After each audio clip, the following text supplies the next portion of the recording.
pour une conférence en Bretagne et repartir, donc merci beaucoup à vous. Sans plus tarder, j'aimerais, avant simplement de débuter, informer le public que les informations que je vais vous donner ce soir, l'analyse que je vais vous livrer ce soir, vous pourrez retrouver une grande partie de tout ce que je vais vous délivrer sur un blog qu'on vient de créer avec un groupe de chercheurs qui s'appelle yani.fr. C'est un blog, donc c'est gratuit. On publie 2 articles toutes les 2 semaines. Soit c'est des traductions d'articles israéliens ou palestiniens, ou alors ce sont des analyses propres qu'on fait de nous-mêmes. On essaie vraiment de donner, non pas forcément des choses liées à l'actualité, mais plutôt des points de vue qu'on pense importants à délivrer au public. Et je vous invite vraiment à aller voir le site et à, si possible, si vous souhaitez vous abonner à la newsletter, ça nous fera un grand plaisir. Et surtout parce qu'à chaque fois qu'on a des conférences, à la fin, on me demande où est-ce qu'on peut retrouver les propos, les chiffres, etc. Quasiment tout, en fait, est sur Yani. Alors, vous le savez, l'actualité au Proche-Orient est sûrement l'une des plus dramatiques de l'histoire quasiment palestinienne. Et dans tout ce drame, on a besoin de trouver des repères. Et à titre personnel, mon repère, je l'ai trouvé le 7 novembre lors d'une conférence qu'a donnée Mohamed Baraké, qui est l'ancien député de la liste Hadash. Hadash, c'est l'équivalent de la gauche radicale en Israël. Et c'est l'actuel directeur du Haut Comité arabe en Israël, c'est-à-dire le Haut Comité arabe, la plateforme en Israël qui gère l'ensemble des associations, des ONG palestiniennes situées en Israël. En gros, les Palestiniens de l'autorité israélienne. Et le 7 novembre, Mohamed Baraké a tenu ce propos dans une conférence. Il a dit « Ce qui s'est passé le 7 octobre ne peut être justifié par toutes les années de souffrance du peuple palestinien. Ce qui se passe aujourd'hui à Gaza ne peut être justifié par ce qui s'est passé le 7 octobre. » Et moi, c'est véritablement ce repère-là qui va animer mon propos et va surtout animer, je pense, encore beaucoup de mes conférences, puisque la situation est loin malheureusement de se résoudre. Sur le 7 octobre, soyons très clairs tout de suite, je ne vais pas vous donner des révélations tonitruantes, il y a encore beaucoup de zones d'ombre. Cependant, on commence progressivement à avoir un récit à peu près clair. On sait qu'il y a eu une attaque à plusieurs niveaux menée par le Hamas et d'autres groupes armés palestiniens. Cette attaque à plusieurs niveaux, elle a révélé une véritable faillite sécuritaire en Israël. Cette faillite sécuritaire a coûté, et les chiffres pour l'instant en tout cas varient peu et de moins en moins. On a donc au 24 février, c'est-à-dire en gros la dernière fois que je suis allé vérifier les chiffres mis en ligne par Haaretz, et ça n'a pas évolué depuis, on a le 7 octobre, et non pas depuis, attention, c'est assez compliqué la distinction, le 7 octobre, on en est à 1149 victimes recensées sur 7 journées seulement, dont 703 civils israéliens, 375 soldats et policiers, et 71 travailleurs étrangers. Sur ces victimes-là, s'ajoute également le nombre d'otages. Ce nombre d'otages, on ne sait pas exactement si c'est définitif ou non, je pourrais expliquer après pourquoi, mais on pense qu'il y a 257 Israéliens qui ont été pris en otage dans la bande de Gaza, dont 236 civils, et le chiffre dont on est certain, évidemment, c'est le nombre de libérés. On est à 123 Israéliens qui ont été libérés, la majorité, l'essentiel même d'entre eux, dans le cadre des fameux accords de négociation que vous avez sûrement tous suivis fin novembre, début décembre. Sur le 7 octobre, l'un des points évidemment les plus tendus en termes d'opinion publique et de relations internationales, c'est l'accusation qui porte sur notamment le Hamas et différents groupes armés palestiniens d'avoir exercé des violences sexuelles de manière systématique sur des femmes et des civils israéliens. Il y a un rapport notamment de Physicians for Human Rights que je diffuse régulièrement parce que, pour connaître bien cette ONG, c'est une ONG qui est engagée depuis très longtemps dans la défense des droits des Palestiniens. Ils sont loin d'être dans un relais de la propagande militaire, et eux, ils ont fait un rapport qui établit l'ensemble des pièces à conviction dont ils disposent, et ils concluent par dire que sans une enquête indépendante approfondie, on ne pourra pas faire état de la situation concrète de ce qui s'est passé 7 octobre. Donc sur la question des violences sexuelles, il faut une enquête, c'est fondamental. Il y a une absence majeure de victimes qui puissent témoigner, et même de témoins en tant que tels, donc c'est important. Le 7 octobre, dans la foulée, on a eu un vrai débat sur la manière de qualifier 7 octobre. Si on s'en tient juste à ce que nous disent les juristes, il est évident que la question de crime de guerre, elle est assez claire pour être manifeste, il n'y a pas forcément de débat sur ça, Et crime contre l'humanité, c'est également évident que les images dont on dispose au 7 octobre sont caractérisées de crimes contre l'humanité.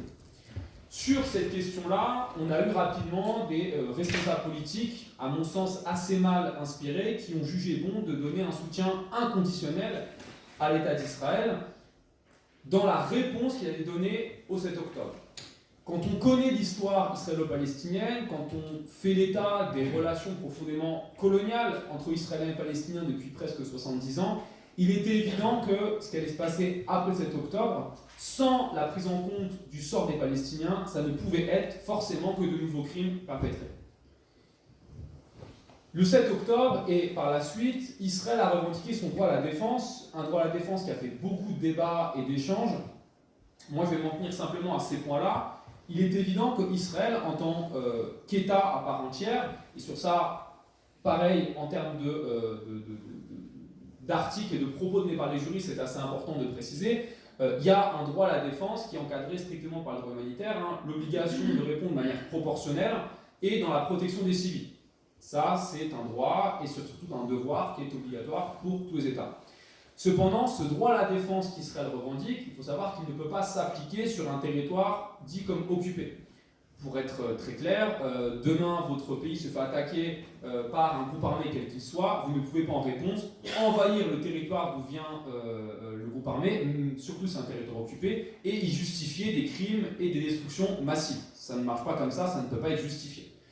L'armée israélienne, depuis le 7 octobre, fonctionne sur la base de 3 principes militaires majeurs et qui sont à mon sens importants qu'on ait en tête pour véritablement comprendre leur stratégie ou leur manière d'agir dans la bande de Gaza. Le premier, c'est le risque zéro. Le risque zéro, c'est quoi? C'est vraiment profondément ancré dans l'armée israélienne, c'est le fait que les soldats israéliens doivent se retrouver en dernier recours face à des hommes armés. Ça peut paraître paradoxal pour des militaires, mais pour autant, ça explique pourquoi l'armée israélienne utilise de manière massive et systématique des bombardements aériens et des chars d'assaut. Les soldats sont envoyés en dernier recours. Pourquoi? Parce qu'on veut éviter les pertes au maximum, et les soldats sont envoyés quand la zone a été pilonnée, et surtout quand on a donné des ordres d'évacuation aux gens. Sauf que le problème, c'est qu'en retour, toute personne qui se trouve sur la zone où les soldats entrent deviennent des cibles potentielles. Ça explique notamment comment les 3 fameux otages qui avaient réussi à s'échapper de leur cache assez mystérieusement, en tout cas ils sont échappés, ils ont été tués par les soldats israéliens alors même qu'ils étaient venus les libérer.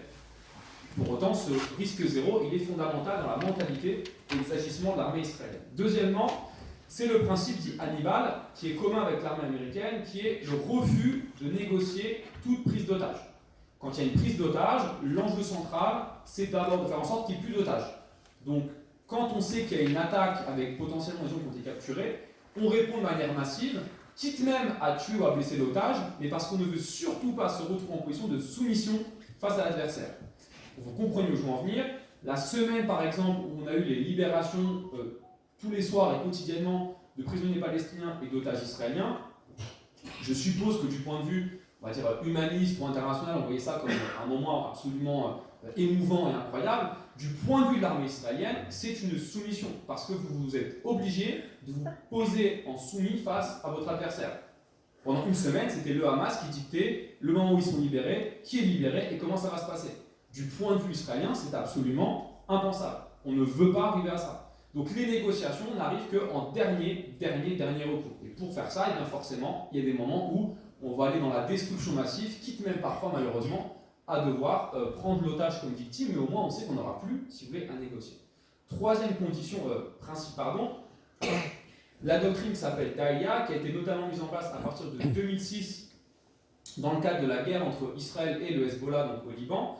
Daïa, c'est quoi? C'est l'idée que quand on fait face à un adversaire qui n'est pas une armée régulière, donc un conflit asymétrique face à un groupe, une guérilla qui va se cacher, on sait qu'on n'arrivera pas à éliminer les groupes armés, c'est impossible puisqu'ils vont se cacher partout, donc il faut absolument détruire l'ensemble des infrastructures où se cache le groupe armé pour contraindre la population qui vit sur ce territoire-là à devoir survivre. Pourquoi? Parce que s'ils sont dans une situation de survie et non pas de pouvoir continuer à faire leur vie tranquillement, le groupe armé qui se cache parmi eux va lui aussi être contraint de survivre.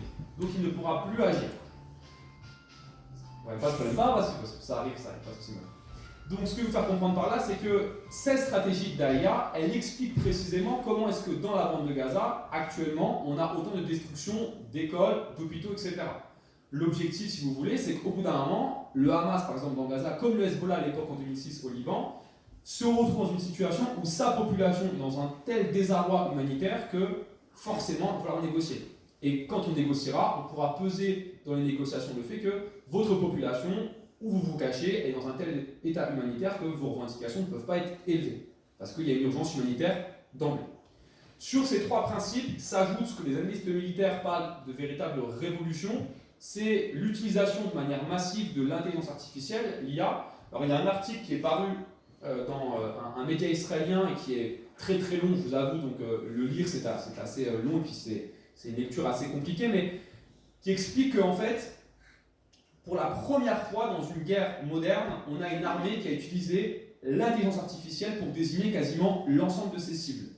Pourquoi? Parce que en 2014 par exemple, quand l'armée israélienne opère sur la bande de Gaza, en l'espace de 51 jours, l'intelligence artificielle donne à l'armée israélienne 6000 cibles à frapper. Donc comment ça fonctionne? Vous entrez dans un ordinateur, un robot, peu importe comment on appelle ça, tout un ensemble de données statistiques sur l'ensemble des lieux où les roquettes partent, où on a vu des mouvements de population, on a vu des gens armés se déplacer. Tout est enregistré dans un ordinateur et l'ordinateur va définir des cibles par priorité. Et quand vous êtes arrivé au bout des cibles, vous relancez l'ordinateur qui vous redonne d'autres priorités, etc., etc. En 51 jours, en 2014, on a eu 6000 cibles touchées dans la bande de Gaza. Là, l'armée israélienne souhaitait profondément ne jamais arriver à court de cibles. C'est pour ça qu'on a eu en 35 jours 15 000 cibles frappées. C'est massif. C'est massif, si bien qu'on a eu sur la bande de Gaza plus de bombes qui ont été larguées en une semaine que pendant la première année de la guerre en Afghanistan après le 11 septembre 2001. Sauf que la bande de Gaza, vous le savez, c'est 6 000 habitants par kilomètre carré, 365 km², c'est un tout petit territoire, 2,3 millions d'habitants, et surtout, on avait une population extrêmement jeune. Au 6 octobre, il avait été recensé, enfin, dernier recensement, donné 41% des habitants de Gaza avaient moins de 14 ans. Ça explique profondément le nombre d'enfants morts. Dans la bande de Gaza, donc, après 144 jours de guerre, et donc, je me suis trompé, c'est pas 24 février, c'est 29, hein, j'ai fait le recensement ce matin, on en est à 29 000 victimes, on peut acter qu'on a dépassé les 30 000 en réalité, puisque ça ne prend pas en compte les victimes d'aujourd'hui. Vous savez qu'aujourd'hui, on a eu précisément un massacre qui a eu lieu dans le cadre d'une distribution d'aide humanitaire. Sur ces 30 000 victimes, on a 60% de femmes et d'enfants, et je souhaite vraiment m'arrêter sur ce chiffre de 60%, il est fondamental. Dans la communication de l'État d'Israël et de son armée, il est régulièrement dit que l'armée israélienne ne tue pas dans Gaza plus de civils que de réseaux. C'est-à-dire qu'en gros, dans une guerre asymétrique, il est souvent établi qu'on peut considérer que c'est proportionnel quand on a un combattant mort pour 2 victimes civiles. C'est l'argument qui est donné en droit humanitaire. En Syrie, c'était pareil, etc. Donc on dit qu'en fait, 2 civils pour un combattant, c'est légitime. Et effectivement, si on regarde les chiffres là, qui sont donnés dans les médias, même parfois par des communicants israéliens, ils disent on a 60% de victimes civiles, ça fait 2 pour 1. L'armée israélienne ne tue pas forcément plus qu'ailleurs, c'est une guerre, c'est comme ça, il y a des morts, voilà. Sauf qu'en fait, ces chiffres-là ne peuvent être corroborés que si on considère chaque homme adulte tué comme un combattant. Si on prend les chiffres précisément des Palestiniens, en faisant état du fait que jusqu'à présent l'ONU a corroboré également ces chiffres-là, on est à 91% de victimes civiles. Les Palestiniens établissent selon eux que 9 à 8% des victimes qui arrivent dans leurs hôpitaux sont des combattants effectivement qui sont morts armes à la main en train de combattre. Le reste était des civils. On est donc très très loin d'une réponse qui peut être comme proportionnelle.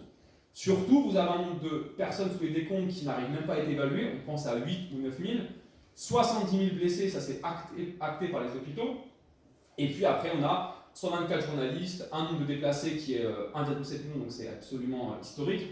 Et ce que je disais tout à l'heure par rapport aux infrastructures, on le voit ici, 392 écoles touchées, 150 centres médicaux, des salariés de l'ONU, des soignants, etc. 60% d'habitations détruites dans certaines zones.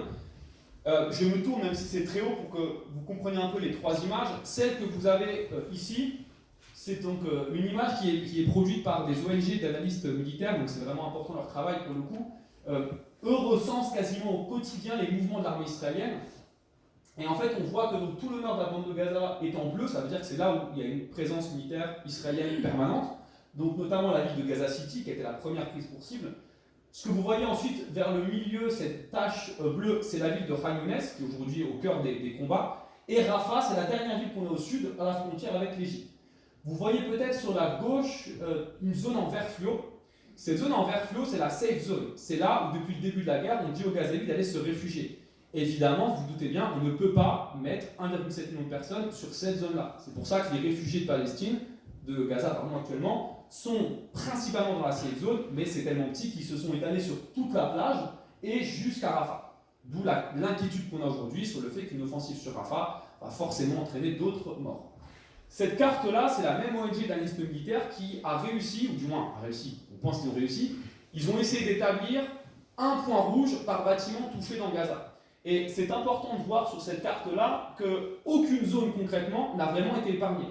On a effectivement, à peu près vers l'ouest, à peu près la safe zone, on voit qu'il n'y a pas beaucoup de points rouges, mais ailleurs, par contre, quasiment tout a déjà été pilonné ou touché. Donc il n'y a pas vraiment d'endroit pour se cacher, se réfugier, surtout que la zone est fermée.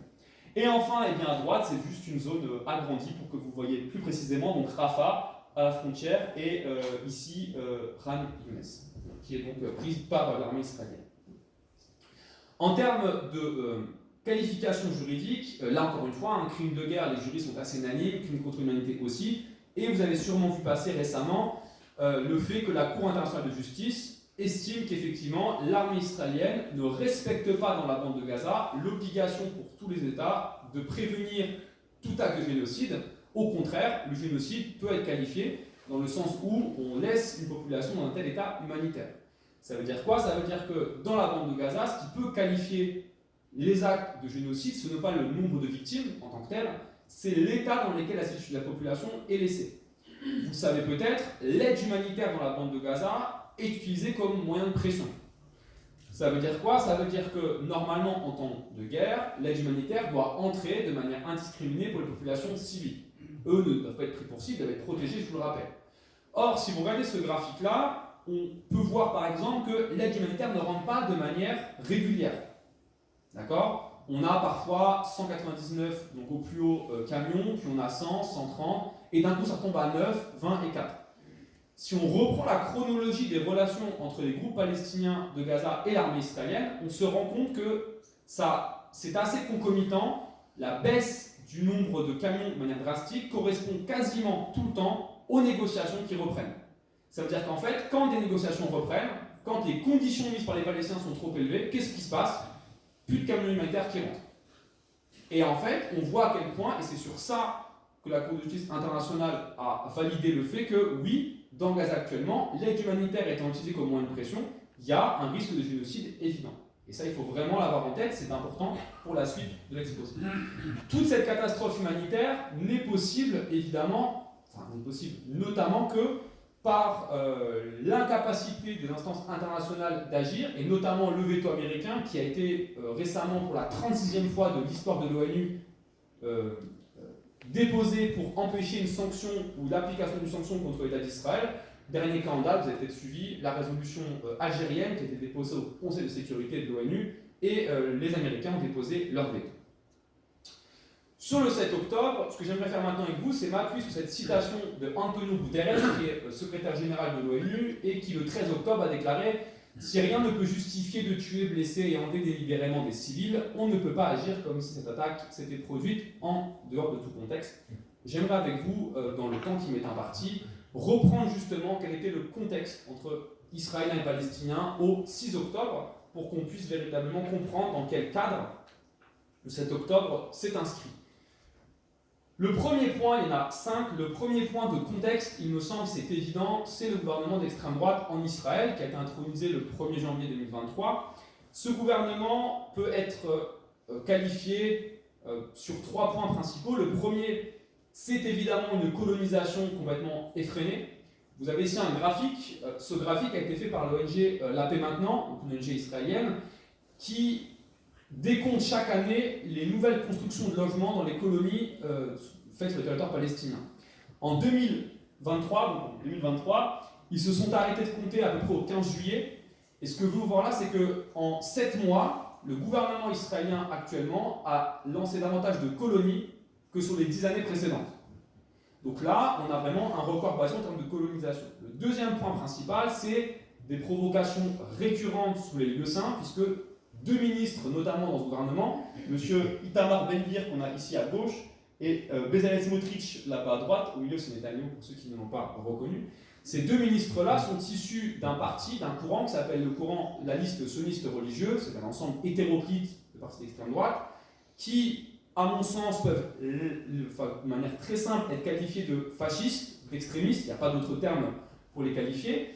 Ces ministres-là sont à des postes véritablement clés, et c'est ça qui est important. Ils ne sont pas à des postes lambda. Itamar Ben-Gvir, ici à gauche, est ministre des polices, donc de la sécurité nationale, et Smotrich des finances, mais aussi gouverneur civil de Cisjordanie. C'est lui notamment qui a la main sur le développement des colonies en Cisjordanie et leur financement.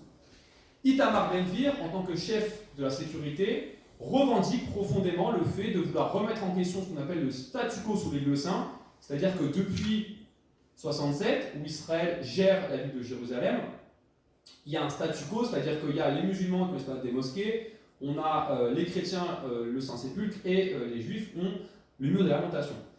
Itamar Ben-Gvir, lui, revendique le fait que ce statu quo doit être remis en cause profondément parce que les radicaux juifs ont le droit sans doute d'aller prier sous l'esplanade des mosquées. Ils revendiquent ce droit-là, qu'ils aillent prier sous l'esplanade des mosquées, ce qui est vu par les Palestiniens comme une provocation. On n'est pas dans des gens juste religieux qui veulent pouvoir pratiquer leur culte, on est vraiment dans une démarche profondément de considérer que ce lieu-là également nous appartient et on doit pouvoir s'y rendre comme on le souhaite. Ces provocations, du point de vue palestinien, sont absolument inadmissibles et donc ça provoque de plus en plus de tensions. Le troisième point qui caractérise ce gouvernement, c'est plutôt interne à Israël, c'est ce qu'on appelle le changement de régime. Le changement de régime, c'est le fait principal que ce gouvernement israélien a tenté depuis janvier maintenant de détricoter l'ensemble de l'appareil judiciaire israélien afin de revoir la manière dont fonctionne Israël. Ça a provoqué, c'est mon deuxième point, une fracture évidente de la société israélienne. Vous avez sûrement vu ça dans les médias. 40 semaines de manifestations.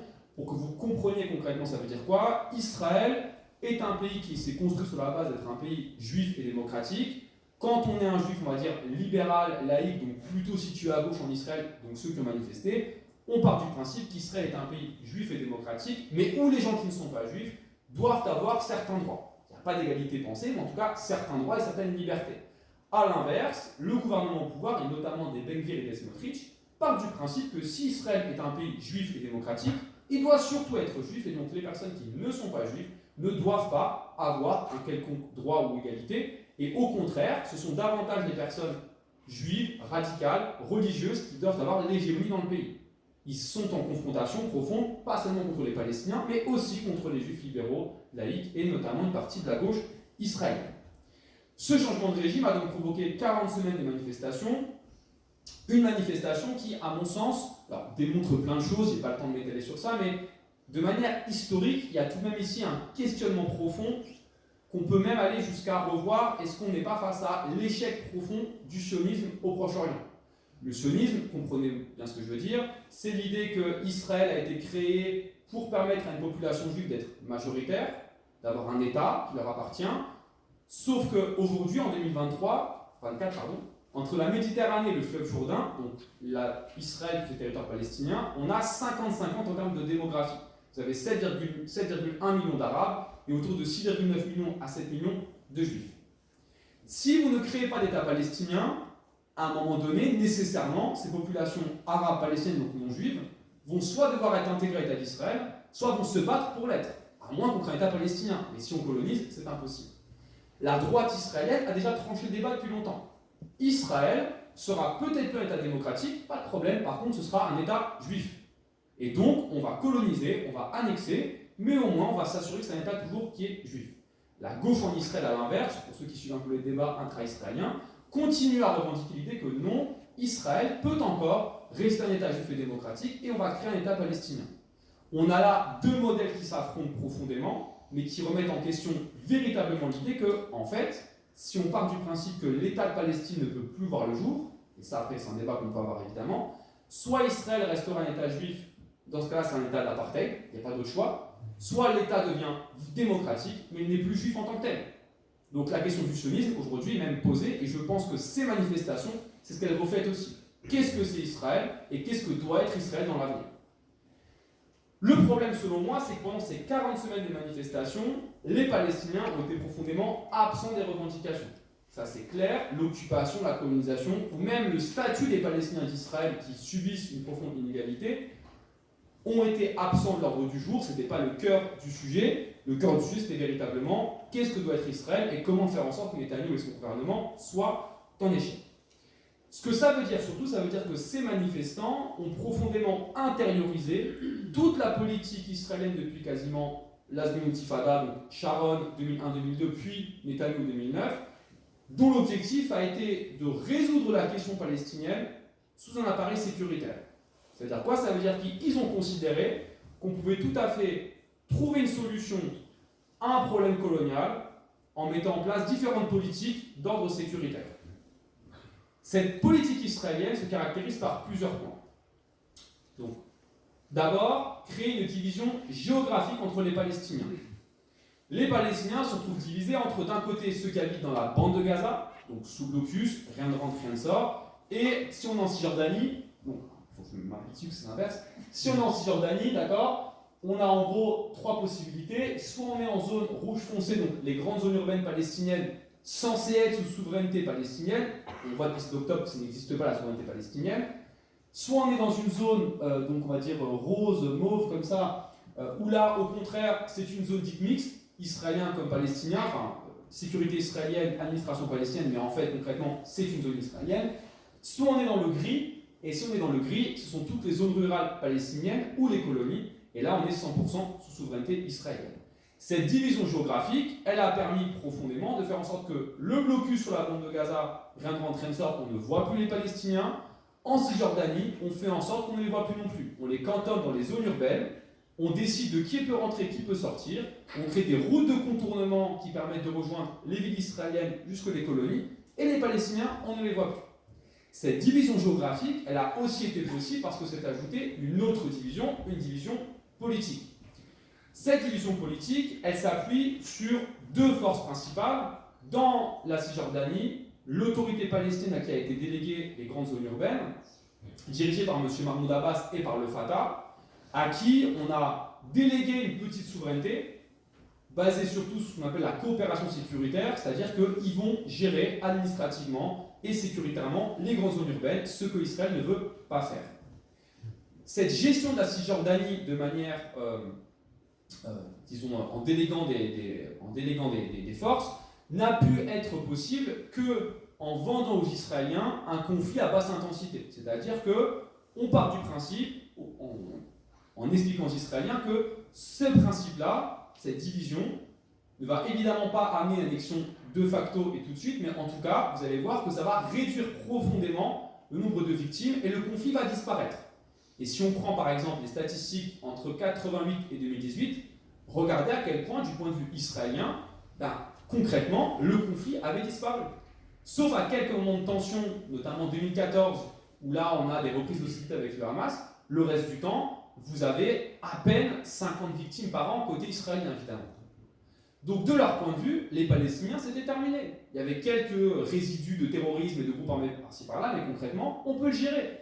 C'est rien finalement. Et puis même de notre point de vue à nous, occidental, regardez côté palestinien, sauf à quelques moments de forte tension où les médias en parlent, le reste du temps, ça se situe à peu près 300 victimes par an. Ça fait peut-être 5 par semaine, c'est quoi? Une dépêche AFP, on n'en parle pas. Les Israéliens avaient profondément réussi leur. Du côté de la bande de Gaza, cette division politique, elle a été permise parce que, à partir notamment de 2006-2007, on a le Hamas qui remporte les élections politiques, pour des raisons, je vais en revenir après. Le Hamas, à partir de 2006-2007, donc, s'installe dans la bande de Gaza et décide de faire de Gaza quasiment leur proto-État. L'endroit où ils vont pouvoir s'installer, se développer et asseoir une forme d'autorité en concurrence avec le Fatah et l'autorité palestinienne. De 2007 quasiment à 2018, la date est très importante, le Hamas va être dans une espèce de relation particulière avec Israël qu'on peut qualifier d'équilibre de la violence. Ça veut dire quoi? Ça veut dire que concrètement, le Hamas sait qu'il n'a aucune possibilité d'aller dans un affrontement armé avec Israël, il perdra quoi qu'il arrive, mais en même temps, il doit démontrer que le blocus, c'est mal, donc il faut le combattre. En même temps, Israël sait également à quel point est-ce que le Hamas leur permet de déléguer la gestion de la bande de Gaza, de diviser les Palestiniens. Il ne faut pas donc en finir avec le Hamas. Il faut quelque part, non pas les laisser faire, mais au moins, ça nous arrange un petit peu. Et le blocus doit être maintenu. Donc qu'est-ce qui va se passer? Bien, à chaque fois depuis 2006-2007, où du point de vue du Hamas ou d'Israël, on estime que l'un des deux prend trop d'importance politiquement, eh bien, un cycle de violence a lieu. Le Hamas profite du cycle de violence pour renégocier le blocus, pour alléger le blocus, et Israël profite de la violence pour démontrer à sa population, regardez, on leur fait mal, on leur tape dessus, et on maintient le blocus. Et cette relation, elle a existé pendant quasiment 10 ans, jusqu'en 2018. 2018, le Hamas connaît une profonde crise économique. Alors, la raison, elle est un peu plus complexe que ce que je peux vous dire dans 2-3 minutes, mais pour faire simple, il y a l'arrêt du transfert d'argent de l'autorité palestinienne de Cisjordanie pour payer les fonctionnaires qui sont présents dans la bande de Gaza. Le Hamas est en crise financière, des manifestations ont lieu, c'est très tendu. Le Hamas organise beaucoup d'actions pour essayer de lever le blocus et contester le blocus, faire pression en fait sur Israël, sauf que l'autorité palestinienne ne cède pas. Et donc qu'est-ce qui se passe? Le Qatar accepte de venir financer l'organisation de l'autorité palestinienne dans la bande de Gaza, c'est-à-dire de payer les fonctionnaires, et donc quelque part le Hamas, dans la bande de Gaza. Et qui intervient pour permettre ça? Benjamin Netanyahou, qui en 2018 justifie auprès de son gouvernement l'idée que tant que la division politique des Palestiniens existera, c'est un moyen d'empêcher tout État de Palestine. C'est clair. Donc, aussi fou que ça puisse paraître, l'argent du Qatar arrive par valise diplomatique à l'aéroport de Ben Gurion à Tel Aviv, et il est emmené par des policiers israéliens avec des diplomates évidemment, jusque la bande de Gaza. Le Hamas commence à être financé comme ça. Alors, le montant exact, c'est à reste à déterminer. Certains parlent de 1 milliard. Je leur laisse cette responsabilité des propos. Moi, en tout cas, je sais juste que l'argent entre. Et donc, Netanyahou a justifié comme ça, pendant plusieurs années, l'idée que le Hamas, vu qu'on le finance en plus, on s'y intéresse même pas, entre guillemets, on l'a dans la main, si vous voulez. Sauf que 2018, du point de vue du Hamas, c'est un moment de rupture. C'est un moment où ils comprennent à quel point est-ce que ce système-là n'est plus possible, ce cadre que j'explique là maintenant n'est plus possible, il faut passer à l'offensive. En gros, il faut arrêter dans une force juste défensive où on est incapable d'agir, il faut renverser la table, changer la table. Sur cet ensemble d'éléments que j'explique tout à l'heure, il y a à mon sens un moment clé du point de vue palestinien qui va engager un passage à l'acte, ou du moins l'idée qu'il faut s'organiser pour revoir complètement la manière d'agir. C'est toute la politique de normalisation qui a été mise en place sous Donald Trump, dans l'idée que la question palestinienne n'existait plus. Le Hamas d'un côté, on lui donne de l'argent, c'est fini. En Cisjordanie, c'est l'autorité palestinienne, on les gère aussi. Les Palestiniens, ils n'existent plus. Politiquement, il n'y a plus personne. Donc, on va normaliser les relations entre Israël et plusieurs pays arabes, Bahreïn, Émirats arabes unis, Maroc, Soudan, etc. Du point de vue palestinien, pour celles et ceux qui ont suivi cette affaire ou qui sont allés en Palestine à l'époque-là, c'est simple, c'est la défaite. Les Palestiniens n'avaient jamais autant parlé de défaite à ce moment-là. On a perdu. Même les pays arabes censés respecter une ligne politique claire de non-normalisation avec Israël